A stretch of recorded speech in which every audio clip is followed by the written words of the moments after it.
आओ आज तुमको हाल कल्ब अपना सुनाता हूँ। तुम्हें एक बात कहनी है मगर नाराज़ मत होना। तुम्हें एक बात कहनी है मगर नाराज़ मत होना कि तुम जो हर घड़ी मुझको इतना याद आते हो, हमें इतना सताते हो कि हम तुम दूर हैं दोनों, बहुत मजबूर हैं दोनों। ना इतना याद आओ तुम, ना यूं इतना सताओ तुम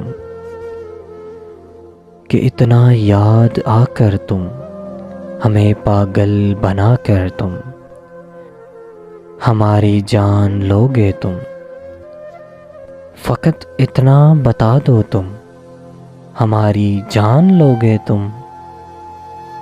मगर ये भी हकीकत है तुम्हारी याद ही तो है जो हर पल साथ रहती है, खुशी में भी गमों में भी उदासी के पलों में भी। तुम्हारी याद ही तो है